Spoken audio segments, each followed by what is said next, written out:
अस्सलाम वालेकुम नाज़रीन, मैं हूं ज़फ़र डोगर और आप देख रहे हैं प्रोग्राम आज 41 के साथ। नाज़रीन, आज हम आपकी मुलाकात करवा रहे हैं एक बहुत ही मुतहर्रिक मजहबी शख्सियत, पाकिस्तान में अहले हदीस के सबसे बड़े तालीमी मरकज़ जामिया सल्फ़िया के प्रिंसिपल और वफ़ाक़ुल मदारिस सल्फ़िया के नाज़िम आला, मरकज़ी रुजत हलाल कमेटी के मेंबर प्रोफेसर यासीन ज़फ़र से। आइए।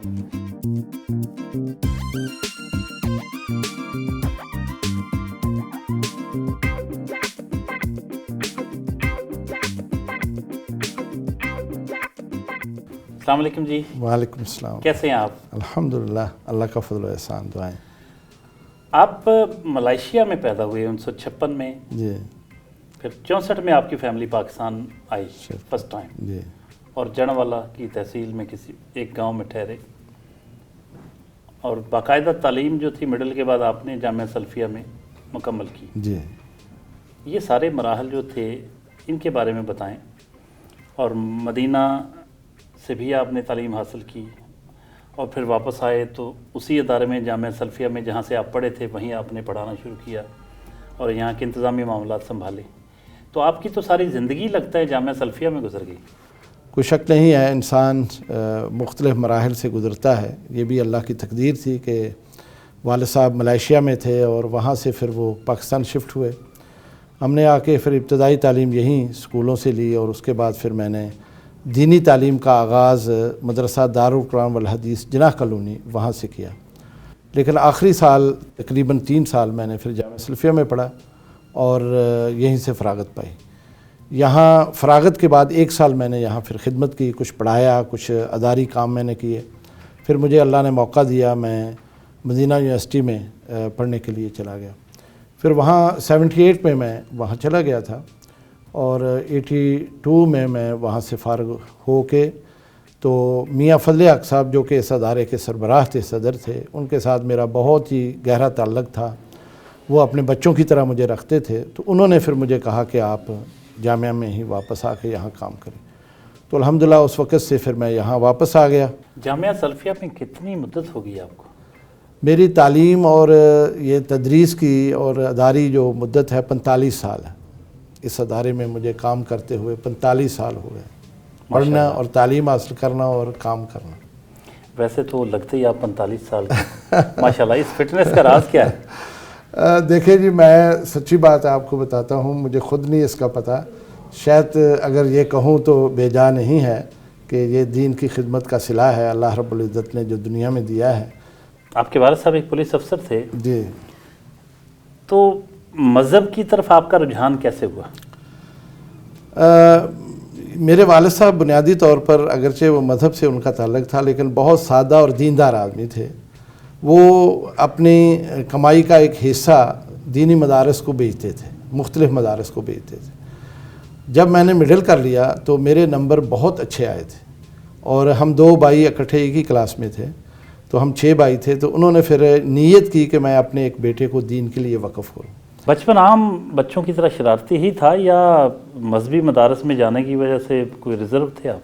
नहीं, मैं इब्तदाई तौर पर जब अभी मदरसे में भी नहीं आया था, मजाज होता है हर आदमी का, मैं तन्हाई पसंद हूँ और मेरे भाई, मेरे बाकी दोस्त अहबाब सब ग्राउंड में जाते थे खेलने के लिए, मैं बहुत कम जाता था। दीनी मदारस के हवाले से बच्चों पर तशद्दुद का मामला बड़ी शिद्दत के साथ उठाया जाता है और माजी में बहुत सारे ऐसे वाक़यात होते भी रहे, बच्चों को जंजीरों में जकड़ के पढ़ाया जा रहा है। तो अब तो सूरत हाल मुख्तलिफ होगी, लेकिन आप पर भी कभी तशद्दुद हुआ? मैं जब पढ़ने के लिए आया तो मेरे कज़न थे, उन्होंने मुझे कहा था कि वहाँ ऐसा होता है, ऐसा होता है, ऐसा होता है। मुझे बड़ा डराया था उन्होंने। और जब मैं पढ़ने के लिए आया तो मेरे ज़हन में ये खौफ बैठा हुआ था। लेकिन आप यकीन करें कि मदरसे के उस माहौल में आने के बाद मेरा वो खौफ दूर हो गया। मैंने उन असातिज़ा को देखा, बड़े शफीक हैं, बड़े मोहब्बत करने वाले हैं। अच्छा, शादी कब हुई आपकी? मेरी शादी 1983 में हुई। कितनी उम्र के थे? मैं उस 27 साल का था। कितने बच्चे माशाल्लाह? मेरे 4 बच्चे हैं, 2 बेटे हैं, 2 बेटियां हैं। तो इसमें कोई आपकी पसंद भी शामिल थी? बड़ा एक निजी सा सवाल है आपका। असल में तो हमारे ख़ानदानों में तो वालिदैन ही इंतखाब करते हैं, لیکن ہمارے والد صاحب ضرور ہم سے پسند ناپسند پوچھتے ہیں. کوئی شک نہیں ہے اس میں میری پسند بھی شامل تھی.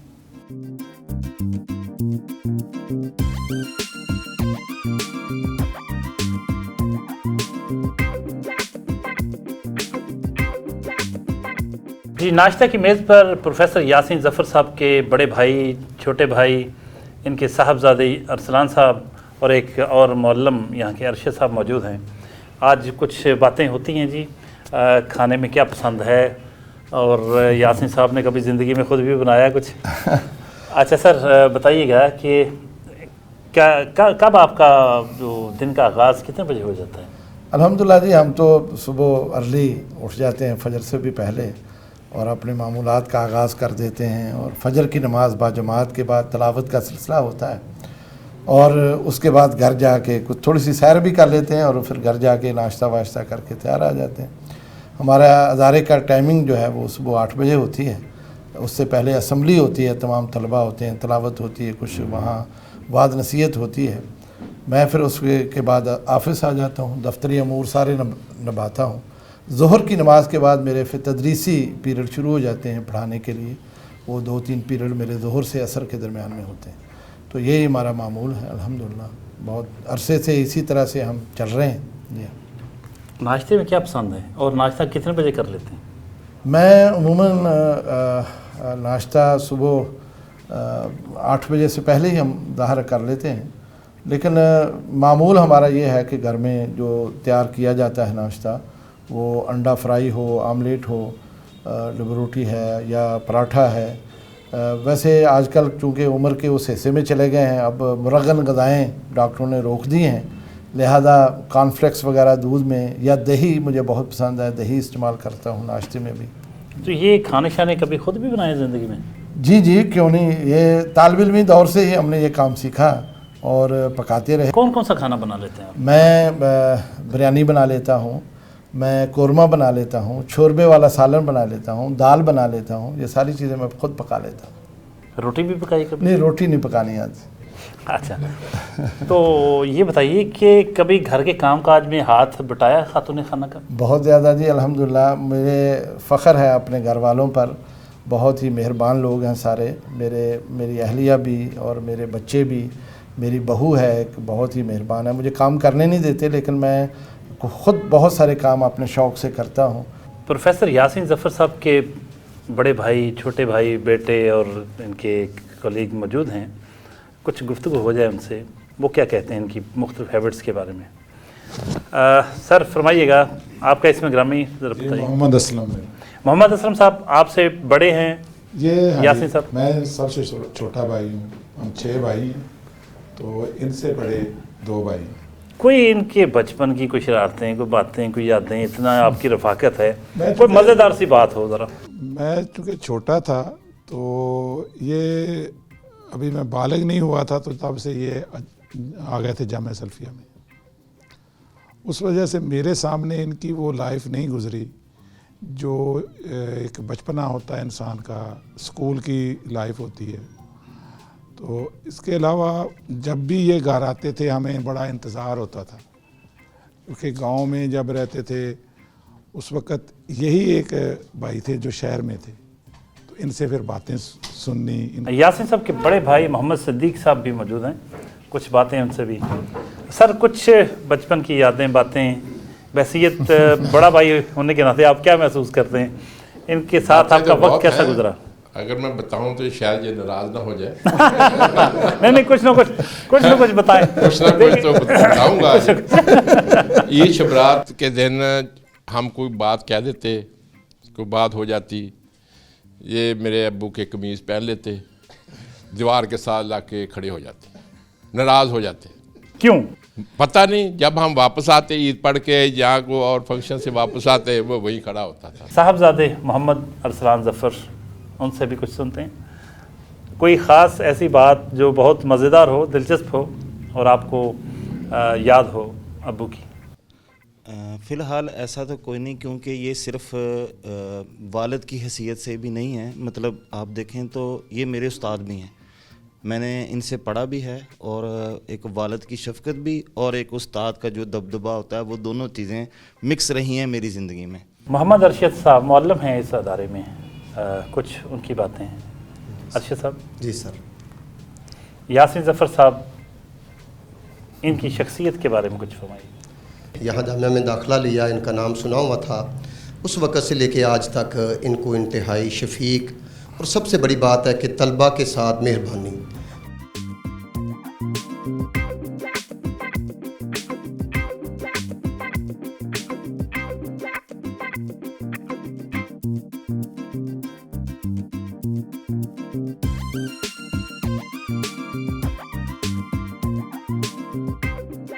ادارے کی ہونے والی سالانہ تقریب جو ہے اس کے سلسلے میں طلباء کے ساتھ ایک مشاورتی اجلاس کے لیے اس حال میں جا رہے ہیں۔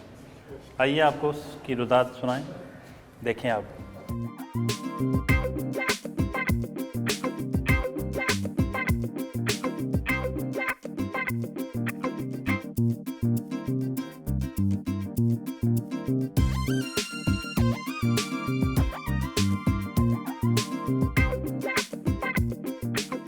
بحثیت رئیس ادارہ پرنسپل جامعہ سلفیہ، آپ یہاں کے معاملات کو جو دیکھتے ہیں، ہمیں بتائیے گا کہ یہاں کس قسم کے مضامین جو ہیں وہ پڑھائے جاتے ہیں، اور کتنے آپ کے اساتذہ ہیں یہاں کے، اور جو اسٹوڈنٹس کی تعداد کیا ہے؟ جامعہ سلفیہ بنیادی طور پر ایک دینی شرعی علوم کا ادارہ ہے۔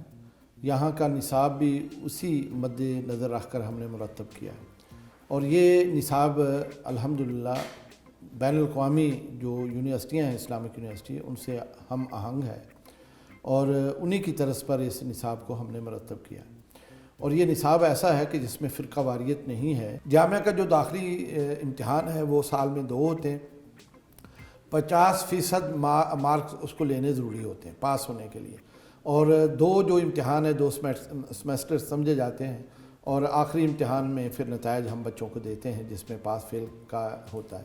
اور یہ بات سن کر آپ کو بھی حیرانگی ہوگی کہ ہمارے ہاں بھی بچے فیل ہوتے ہیں۔ یہ تصور عام طور پر ہے کہ شاید یہاں کا کوئی نظام ایسا نہیں ہے، ایسا نہیں ہے۔ یہاں بھی ہمارا کبھی 85% رزلٹ آ رہا ہے، کبھی 90% آ رہا ہے، اس طرح سے ہوتے ہیں، کچھ بچے فیل بھی ہو جاتے ہیں۔ طلباء اور اساتذہ کی کتنی تعداد ہے؟ یہ اس وقت ہمارے پاس تقریباً 873 کے قریب طلباء جو اس وقت اس میں کتابیں پڑھ رہے ہیں، جبکہ شعبہ حفظ ہمارا الگ سے ہے، وہ ہم آپ کو ادارہ دکھانے جائیں گے، اور اس میں تقریباً 130 کے قریب ہیں، یعنی کل ملا کے 1000 سے زیادہ بچے ہیں اس وقت ہماری کفالت میں، اور 45 کے قریب اساتذہ ہیں جو یہاں اس وقت تدریسی فرائض سر انجام دیتے ہیں۔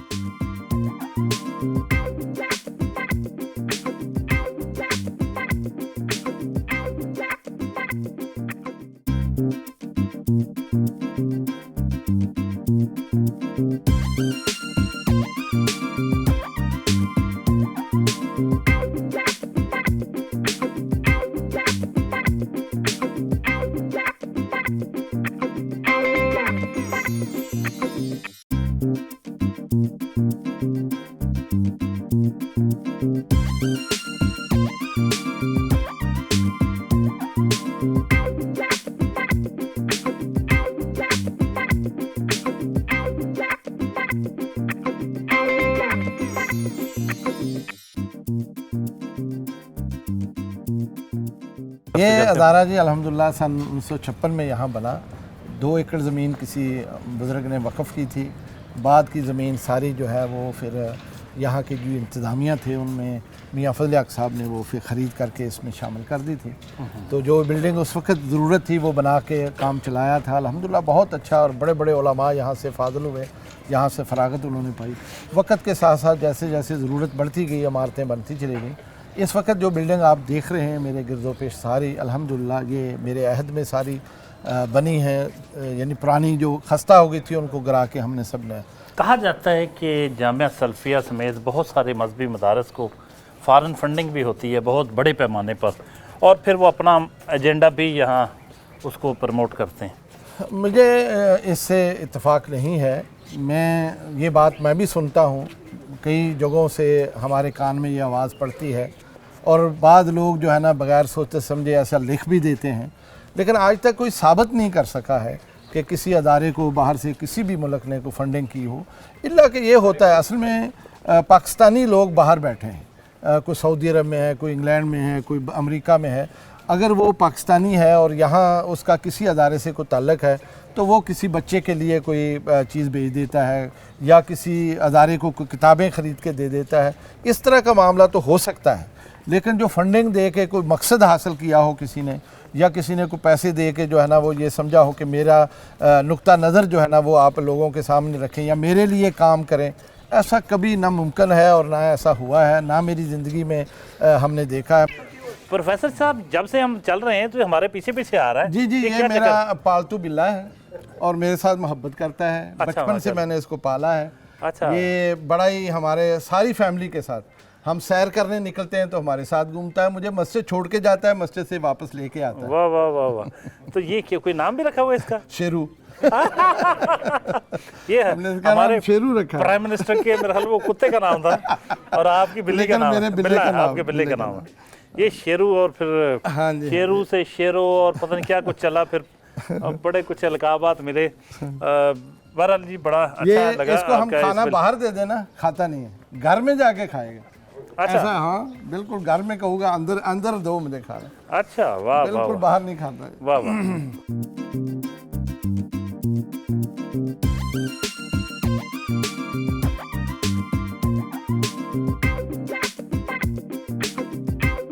جامعہ سلفیہ کی پروفیسر عبدالقیوم لائبریری میں اس وقت ہم موجود ہیں۔ یہ لائبریری، اس میں بہت ہی متنوع موضوعات پر کتب موجود ہیں۔ پروفیسر صاحب بتا رہے ہیں کہ 1 لاکھ سے زائد کتب یہاں ہیں۔ اس لائبریری کے بارے میں مزید کچھ جانتے ہیں اور پلس یہ بھی کچھ فکری اور نظری باتیں بھی ہوں گی یہاں۔ پروفیسر صاحب بتائیے گا اس لائبریری کے حوالے سے کچھ۔ جی الحمدللہ، یہ لائبریری ہماری قدیم لائبریری بھی ہے، یہ بہت عرصے سے وجود میں تھی۔ اس میں پھر آپ کو پتہ ہے کہ دن بدن نئی کتابیں آتی ہیں، اس کے حساب سے اس کو ہم نے اس میں اضافہ کیا ہے اور ضرورت کے مطابق ہم نے اس کی بلڈنگ بھی تیار کی ہے۔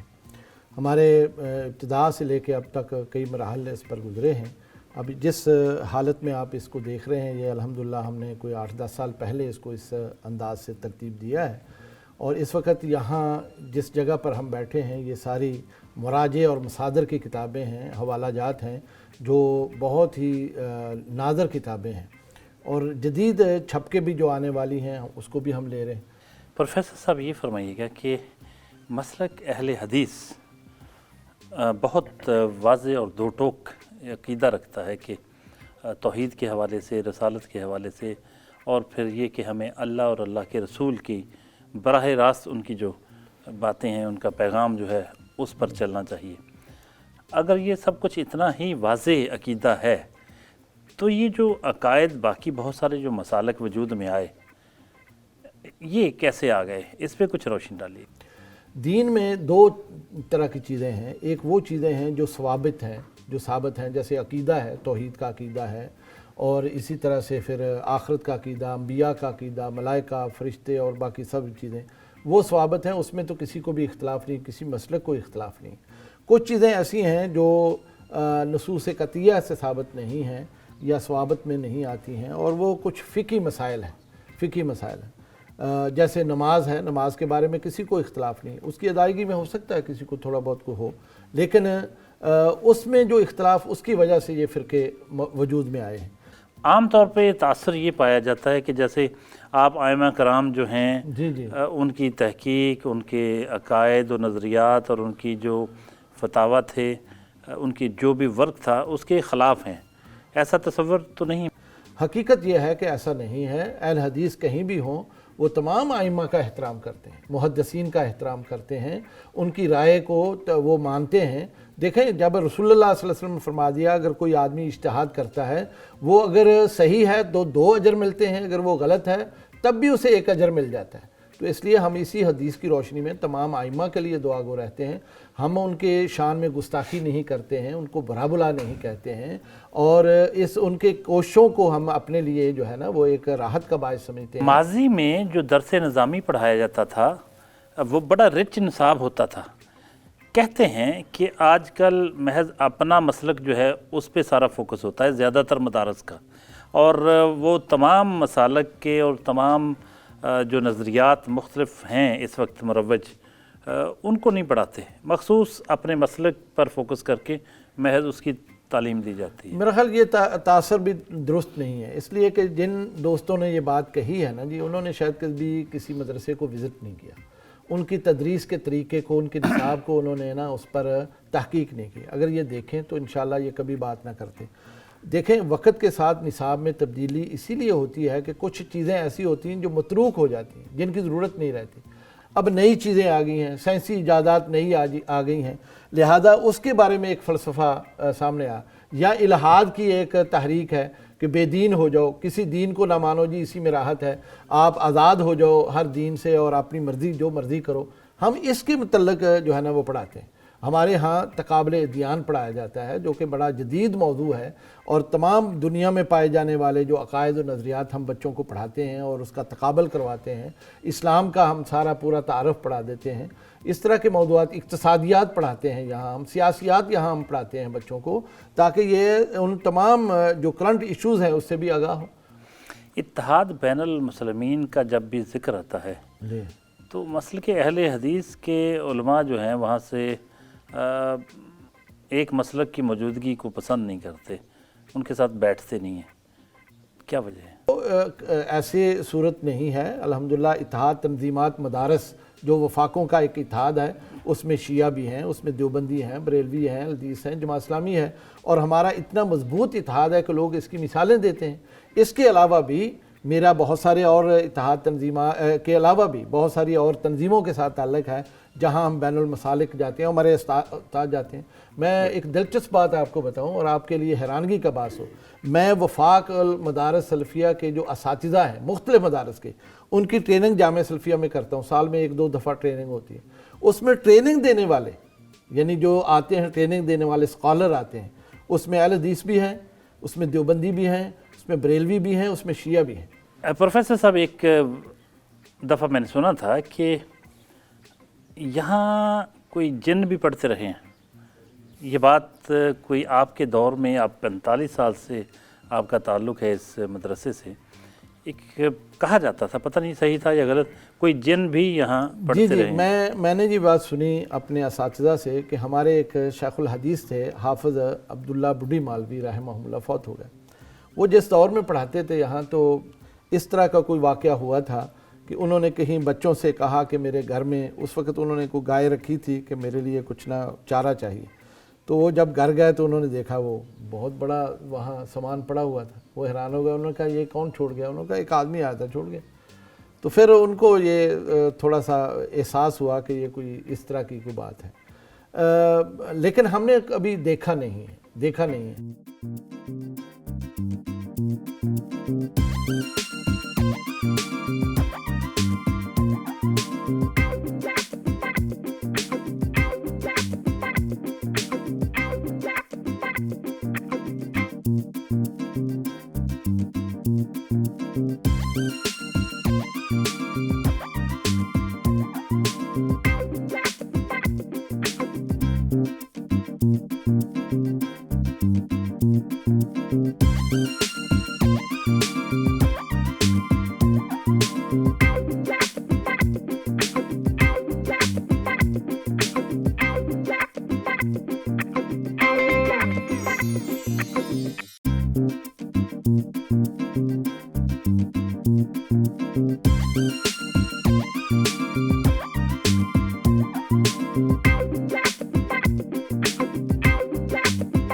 ये वो मकाले हैं जो तलबा अपने आखिरी साल में रिसर्च के तौर पर पेश करते हैं।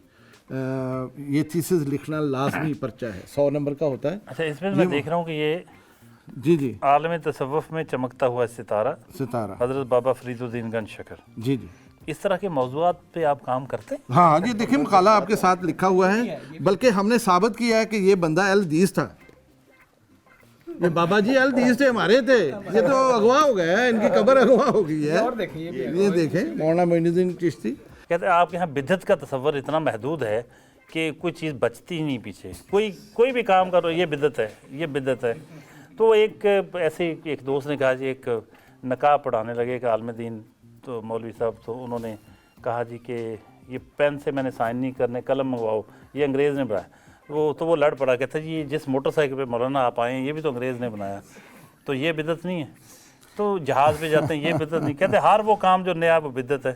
तो दुनिया में तो सब कुछ नया ही हो रहा है। नहीं, मेरा ख्याल है जिसने ये बात कही है ना, शायद अल्लाह ताला उसको माफ़ करे और हमें भी कम इल्मी की बुनियाद पर कह दी है। देखें, बिदअत वो होती है जो शरीयत के काम में कोई करे, ये दुनियादारी के काम में कोई चीज़ नहीं है, वो कोई बिदअत नहीं है। मोहब्बत वगैरह करते हैं लोग, ये किस में आती है? ये इश्क जो करते हैं, इश्क करते हैं, ये किस में आती है? देखें जी, हम तो समझते हैं कि अगर अल्लाह के लिए मोहब्बत है, अल्लाह के लिए मोहब्बत है, वो मोहब्बत होनी चाहिए। रसूलुल्लाह सल्लल्लाहु अलैहि वसल्लम फरमाया क़यामत के दिन कुछ लोग ऐसे होंगे जिन पर अंबिया भी रशक करेंगे।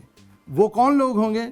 जिन्होंने दुनिया में अल्लाह के लिए मोहब्बत की। अल्लाह नूर के मिंबरों पे बिठाएगा, उनके सरों पर ताज होंगे, लोग देखकर रशक करेंगे काश हमने भी दुनिया में अल्लाह के लिए मोहब्बत की। माशाल्लाह। तो ये मोहब्बत अगर है तो बहुत अच्छी बात। देखें, जब कोई इंसान किसी खातून से मोहब्बत करता है तो वो अल्लाह की बनाई हुई एक खातून से, अल्लाह के बनाए हुए एक शाहकार से मोहब्बत करता है, तो वो भी तो एक मोहब्बत है। बिल्कुल, माँ से मोहब्बत होनी चाहिए, नहीं सिर्फ बहन से मोहब्बत होनी चाहिए, सिर्फ माँ से बीवी क्यों से है? मोहब्बत होनी चाहिए। नहीं देखें ना, नहीं, ये भी तो वो मोहब्बत, खातून भी तो अल्लाह की बनाई हुई है। तो ये यहाँ ममानत क्यों है? ये अगर वो इस्लामी बहन है तो मोहब्बत कर लेनी चाहिए। आप जो कहलाना चाहते मैं नहीं कहूँगा। अच्छा, आप ये बताइए, आप मोहब्बत की शादी को जायज़ समझते हैं कि नहीं? देखें जी, बात यह है कि इंसान को ये हक हासिल है कि वो अपनी पसंद की शादी करे, अपनी पसंद की शादी करे। लेकिन ये जो तरीक़ेकार हो गया है ना जी, कि वो पसंद तो हो गया, अब उस पसंद को इस तरह से वो ले रहे हैं कि कई साल तक बग़ैर निकाह के वो जाते हैं, ख़रीदारी कर रहे हैं, बागों में बैठ रहे हैं, कहीं खाना खा रहे हैं। ये जो है ना, ये तरीक़ा इस्लामी सकाफ़त में कहीं नज़र नहीं आता। बहुत सारे लोगों का मसला है, वो कहते हैं हम दूसरी शादी करना चाहते हैं लेकिन पहली बीवी मानती नहीं। आजकल तो हर कानून में चेंज आ गई, वो कह रहे हैं पहली बीवी की इजाज़त के बगैर आप दूसरी शादी कर सकते हैं। देखें जी, इस्लामी नज़रियाती कौंसिल ने तो इसको वैसे- मुस्तरद किया है। वो सर, इस्लामी नज़रियाती कौंसिल पाकिस्तान का वो एक कानूनी अदारा है जो शरई तरीके पर एक मसले को वादे कर देता है। शरअन इसकी कोई ज़रूरत नहीं है, शरअन इसकी ज़रूरत नहीं है, लेकिन शादी इसकी तशहीर इसलिए ज़रूरी है ताकि किसी को शक शुबा ना रहे और वो एक माशरे का एक तबका यानी जो है ना वो जान सके कि ये मियाँ बीवी है। प्रोफेसर साहब, मुफ्ती कवी के बारे में आपकी क्या राय है? वो उनका ये फ़लसफ़ा है, वो कहते हैं जी कि एक शादी मुतअद्दिद निकाह, और वो शादी और निकाह में फ़र्क करते हैं। कहते हैं कि देखें जी, हमारे यहाँ शादी की इजाज़त उस तरह से नहीं मिलती, उस तरह ज़िम्मेदारियाँ निभाना मुश्किल है, तो एक शादी की जाए और जो निकाह जितने मर्ज़ी फिर आप कर लें। देखें जी, मैं एक तो मादरत के साथ इस मौजू पर ज़्यादा मैं बात नहीं करना चाहता। सर, ये नौजवान नस्ल का मसला है, बहुत बड़ा, करोड़ों लोगों का मसला है। एक सस्ती शोहरत के लिए एक आदमी ने क्या किया, उसने कहा जी कुत्ता हलाल है, तो लाला लाला और हर तरफ आवाज़ें पहुंची और लोगों को हैरान है, कुत्ता हलाल हो गया। लोगों ने उसको ढूंढ के जब उस तक पहुंचे तो उससे कहा भी ये आपने क्या फतवा दे दिया, कुत्ता हलाल है? उसने कहा नहीं, कुत्ता हराम ही है, बस मुझे कोई जानता नहीं था, अब जानने लगे। तो मुफ्ती कवी साहब, मेरा ख्याल है जवाब आ गया है इसमें। अच्छा, निकाह मस्यार, वो तो आपकी भी फिका जो है उसमें भी जायज़ हो गया? नहीं, उसमें जो है ना, सऊदी अरब में तो आ गया ना फतवा, निकाह मस्यार करें, दैट इज़ जस्ट लाइक मुता। नहीं, मुता की जो तारीफ़ है वो अलग से है, मस्यार की तारीफ़ अलग से है। ये शेख इब्न बाज़ रहमहुल्लाह की तरफ इसकी निस्बत की जाती है कि उन्होंने कोई इस तरह की सूरत हाल दी और उसका एक पस मंज़र है, उस पस मंज़र को जब तक बयान ना किया जाए इसकी समझ नहीं आती। असल में आपके इल्म में है कि उस दौर में ये जाते थे पढ़ने के लिए बच्चे बाहर सऊदी अरब के, तो उनके लिए उन्होंने एक रास्ता निकाला था कि अब वहाँ, और नहीं, उसमें क्या सिर्फ सऊदी अरब के बच्चों के लिए? नहीं, वो तो फिर जब फतवा होता है वो तो सबके लिए होता है, लेकिन मेरा ख्याल है जब तक इस मौजू को उसका पस मंज़र اور اس کی حقیقت نہ جانے، اس پر بات نہیں کرنی چاہیے. میں خود بھی ویسے آپ اس کے کنونس ہیں، قائل ہیں؟ نہیں، میں سمجھتا ہوں کہ اگر اس میں نکاح کرنے کے بعد سنجیدگی ہے اور اس کو ہمیشہ رکھنے کی نیت ہے تو ٹھیک ہے. اگر ایسا نہیں ہے کہ صرف وقت براری کے لیے ہے تو پھر وہ درست نہیں.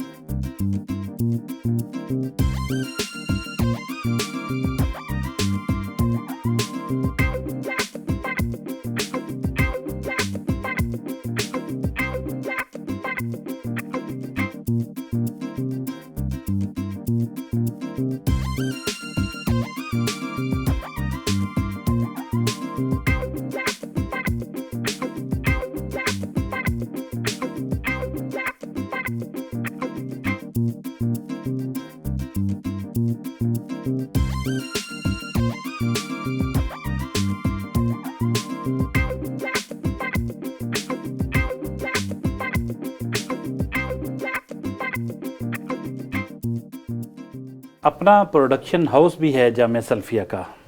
بہت حیرت ہوئی یہ دیکھ کر.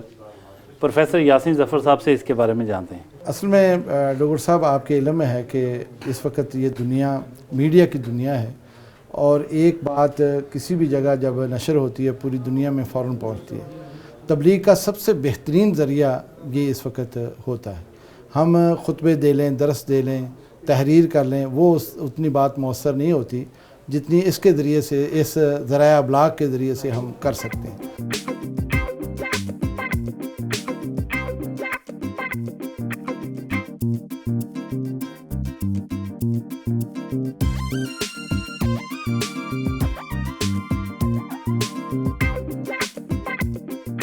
ایک چیز بتائیے گا، یہ اہل حدیث جو ہیں یہ شافعی بھی ہیں؟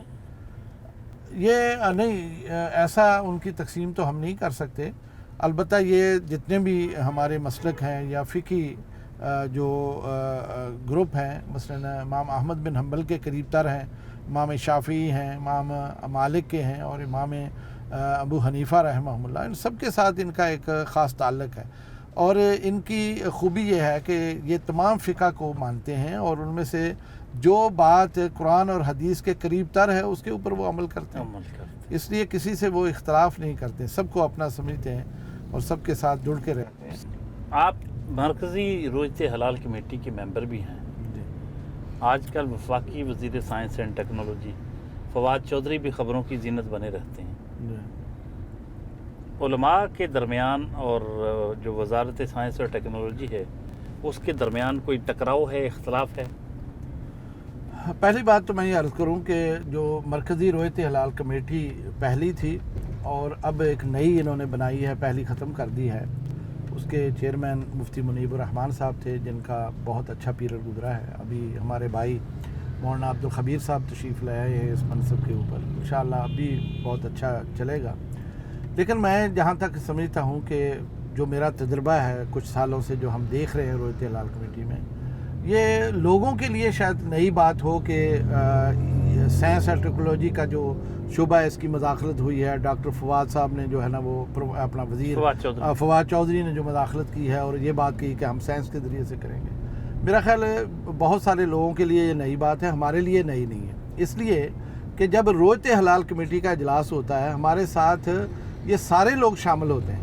آپ دیکھیں اسپارکو ہے، محکمہ موسمیات کے لوگ ہیں، نیوی کے لوگ ہوتے ہیں. کراچی میں اجلاس ہوتا تھا تو کراچی شعبہ فلکیات کے جو ماہرین ہیں وہ ہمارے ساتھ بیٹھتے تھے. تو گویا کہ سائنس اور ٹیکنالوجی کی تمام جو سہولیات اس سلسلے میں موجود ہیں ہم ان سے استفادہ کرتے تھے، اور ان کے بغیر ہم کوئی کام نہیں کرتے تھے، بلکہ ان کی رائے لیتے تھے. وہی ہمیں بتاتے تھے کہ فلاں علاقے میں چاند دیکھنے کے امکان زیادہ ہیں، فلاں علاقے میں کم ہیں، اور ان کی رائے سے ہم یہ ساری چیزیں مرتب کرتے تھے.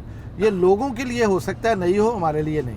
اب بھی ہم یہ سمجھتے ہیں کہ آئندہ بھی جو اجلاس ہوں گے اس میں ہم ان تمام جتنے بھی محکمے ہیں سب سے استفادہ کریں گے، اور جو جدید ٹیکنالوجی ہے اس سے بھی استفادہ کریں گے. اس میں کوئی چیز مانے نہیں ہے. لیکن چونکہ شرعاً رویت چاند کی رویت جو ہے یہ بھی ضروری ہے، لہذا اس کو بھی ہم دیکھیں گے. بے شک وہ ہم دوربین سے دیکھیں، بے شک ہمیں ویسے نظر آ جائے کسی بھی طریقے سے. اس لیے یہ کہنا کہ یہ کوئی الگ تھلگ ہو گیا یا کوئی اس میں کوئی زیادہ اختلافات ہیں، ایسی بات نہیں ہے.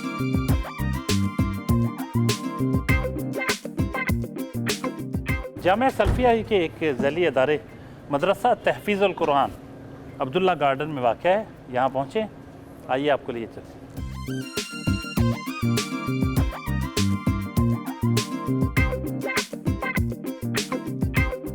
ربنا لا تؤاخذنا إن نسينا أو أخطأنا ربنا ولا تحمل علينا إصرا كما حملته على الذين من قبلنا ربنا ولا تحملنا ما لا طاقة لنا به واعف عنا واغفر لنا وارحمنا أنت مولانا فانصرنا على القوم الكافرين صدق الله العظيم. मदरसा तहफ़ीज़ुल कुरान के मुहतरम कारी अहमद फ़रहान, उनसे कुछ जानते हैं इस मदरसे के बारे में। कारी साहब फरमाइएगा, कितने स्टूडेंट्स इधर पढ़ते हैं? जी हमारे पास तकरीबन 100-125 के करीब स्टूडेंट हैं माशाल्लाह। कितने अरसे में कंप्लीट कर लेते हैं हिफ्ज़? ये तकरीबन 2.5 से पौने 3 साल में हम कुरान पाक मुकम्मल कर लेते हैं। बल्कि मुकम्मल करते हैं, फिर उसमें गर्दान भी करते हैं उसको मज़ीद पुख्तगी के लिए। रोज़ाना कितने घंटे पढ़ता है एक बच्चा? एक बच्चा तकरीबन 6 से 7 घंटे पढ़ता है।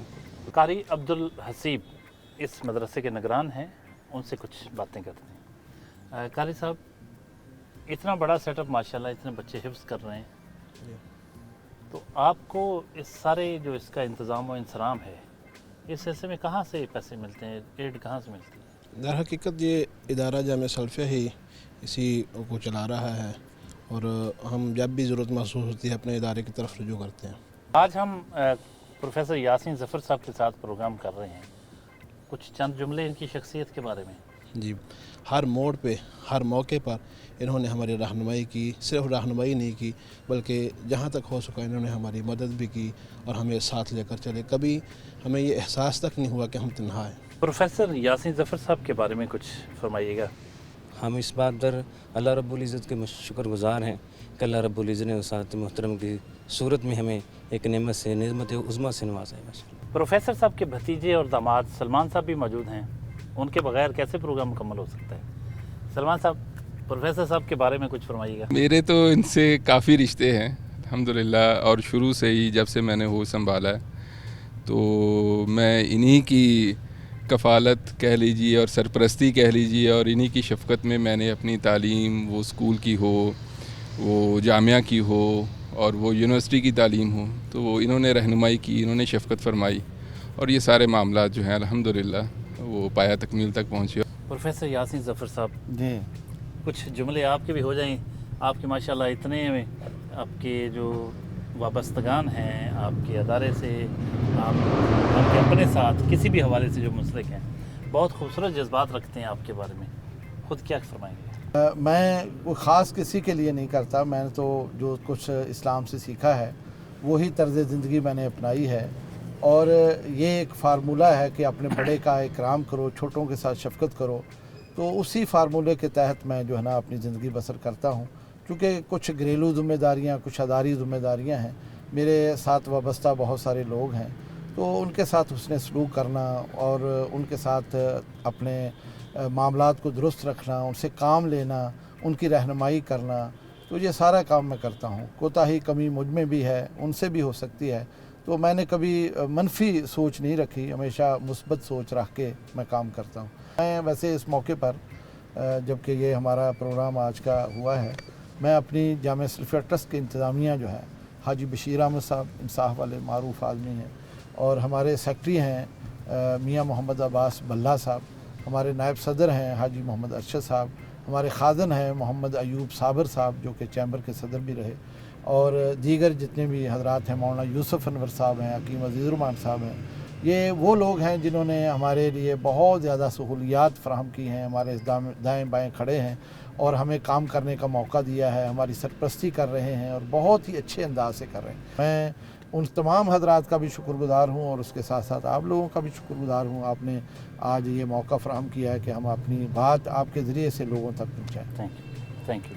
बहुत शुक्रिया प्रोफेसर साहब। बहुत शुक्रिया। नाजरीन, ये थे प्रोफेसर यासीन ज़फ़र, नाज़िम आला वफ़ाक़ुल मदारिस सल्फ़िया और प्रिंसिपल जामिया सल्फ़िया, पूरे पाकिस्तान में अहले हदीस का सबसे बड़ा अदारा, उसके सरबराह हैं। आज का दिन इनके साथ गुज़रा। इनकी तालीमी जो दरसगाह है, दीनी दरसगाह, इनकी जो मकतबा था, लाइब्रेरी थी, वो देखी, हॉस्टल देखे, क्लासरूम देखे, इनकी गुफ्तगू, इनके नज़रियात, इनका लाइफस्टाइल, इनकी बातें आपने सुनी। अगले हफ्ते नए मेहमान के साथ हाज़िर खिदमत होंगे। तब तक के लिए इजाज़त। अल्लाह हाफ़िज़।